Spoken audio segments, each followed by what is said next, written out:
माधव नाम का एक दूध वाला रहता था। उसके पास 2 गायें थी। वह हर दिन सुबह उनका दूध निकालता और पूरे गांव में घूम घूम कर दूध बेचा करता था। माधव का हर रोज का नियम था कि दूध बेचने के बाद उसके पास जो भी दूध बचता था उसे माधव रास्ते में शिव जी के मंदिर में शिवलिंग पर चढ़ा देता था। उसका दोस्त राजेश हर रोज उसे ऐसा करते हुए देखता था। एक दिन उसके मित्र राजेश ने उससे पूछा कि तू इतनी मेहनत से पूरे गांव में दूध बेचता है, फिर जो दूध बच जाता है उसे शिवलिंग पर क्यों चढ़ा देता है? बाकी लोग तो थोड़ा सा दूध पानी में मिलाकर शिवलिंग पर चढ़ाते हैं। तुम भी बाकी बचे हुए दूध का दही, पनीर और घी बनाकर बाजार में बेचा करो, इससे तुम्हें बहुत फायदा होगा। माधव ने कहा, राजेश, मैं पूजा पाठ नहीं जानता, मैं तो भोले बाबा की भक्ति करता हूँ।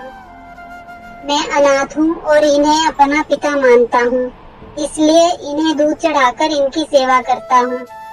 भोलेनाथ की दया से मेरी गुजर बसर अच्छे से हो जाती है। राजेश उसे बहुत समझाता है लेकिन वह नहीं मानता और हर दिन बचा हुआ दूध शिवलिंग पर चढ़ा देता है। एक दिन वह शिवलिंग पर दूध चढ़ा रहा था, तभी मंदिर के पुजारी जी ने कहा, बेटा, हर दिन तू महादेव का अभिषेक दूध से करता है, तेरी क्या मनोकामना है जिसके लिए तू ये सब कर रहा है? माधव ने कहा, मुझे भोलेनाथ से कुछ नहीं चाहिए, मैं पूजा पाठ तो जानता नहीं हूँ। मैंने कुछ लोगों को पानी में दूध मिलाकर चढ़ाते देखा तो मुझे लगा कि भोलेनाथ पानी मिला दूध पीकर कमजोर ना हो जाएं, इसलिए मैं इन्हें शुद्ध दूध चढ़ा देता हूँ। ये सुनकर पुजारी बाबा हंसने लगे। वह माधव के भोलेपन और उसकी अनोखी भक्ति से बहुत हैरान थे। एक दिन गांव में बहुत बारिश हो रही थी। माधव गांव में बारिश के कारण दूध बेचने नहीं जा पाया। उसका सारा दूध बच गया।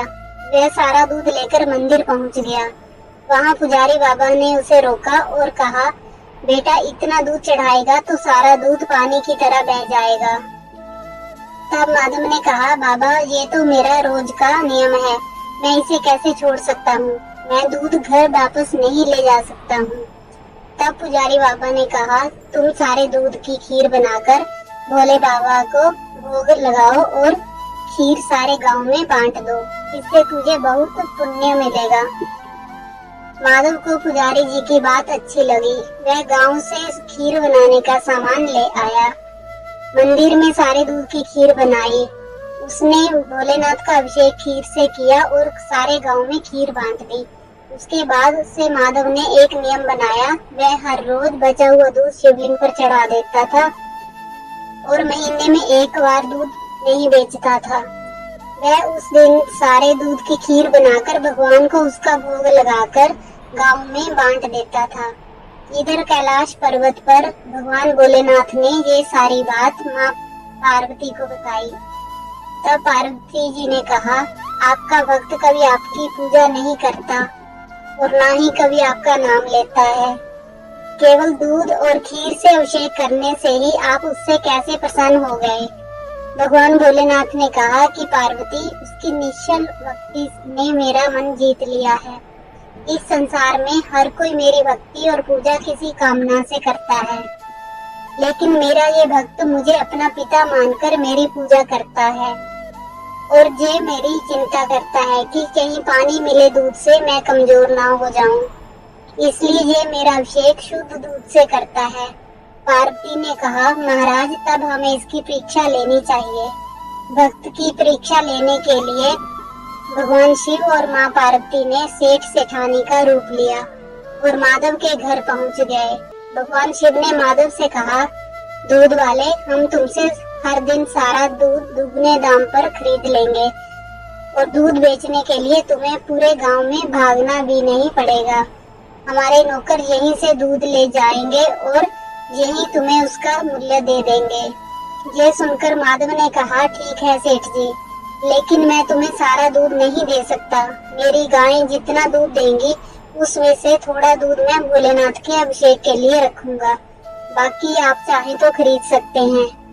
तब पार्वती जी ने कहा, हमें तो बहुत सारा दूध चाहिए। इसलिए सारा दूध दे दो, भले ही दाम 4 गुना ले लो। माधव बोला, नहीं, मैं अपने भोलेनाथ को भूखा नहीं रख सकता। तुम्हें दूध लेना हो तो ले लो, नहीं तो चले जाओ। ये सुनकर सेठ सेठानी वहां से चले गए और कुछ दूर जाकर ब्राह्मण ब्राह्मणी का भेष बनाकर बैठ गए। माधव जब सारे गांव में दूध बेचकर मंदिर जा रहा था, तब उसे किसी की रोने की आवाज सुनाई दी। वह उनके पास गया तो देखा ब्राह्मणी बैठी रो रही थी। जब माधव ने रोने का कारण पूछा तो उन्होंने बताया कि मैं और मेरे पति कई दिनों से भूखे हैं। माधव ने अपना सारा दूध उनको दे दिया। उन्होंने सारा दूध पी लिया। उसके बाद ब्राह्मण ने पूछा, भाई तुम मुझे दूध लेकर कहाँ जा रहे थे? तब माधव ने मंदिर में अभिषेक की बात बताई। ब्राह्मण ने कहा कि तुमने अपना नियम क्यों तोड़ दिया? तब माधव ने कहा, भोलेनाथ मेरे पिता हैं और आप भी उन्हीं की संतान हैं। एक पिता स्वयं भूखा रह सकते हैं, लेकिन अपनी संतान को भूखा नहीं रख सकते हैं। भगवान शिव का क्रोध मैं सह लूंगा। तभी भगवान शिव और माता पार्वती अपने असली रूप में प्रकट हो गए। महादेव को देखकर माधव उनके चरणों में गिर पड़ा।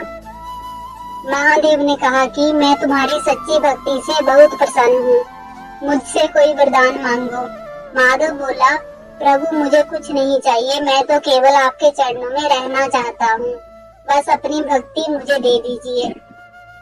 भगवान शिव ने कहा, तुम इस संसार में रहकर मेरी भक्ति करते रहोगे और मरने पर तुम्हें मोक्ष की प्राप्ति होगी। ये कहकर भगवान शिव और माता पार्वती अंतर। तब तक के लिए हंसते रहें, मुस्कुराते रहें, अपना ख्याल रखें और इसी तरह हमारे साथ जुड़े रहें। धन्यवाद। अगर आपको ये कहानी अच्छी लगी और इससे कुछ सीख मिली तो चैनल को सब्सक्राइब ज़रूर करें। आपका एक सब्सक्राइब हमें इसी तरह से नई नई कहानियाँ आपके लिए लाने के लिए प्रेरित करता है।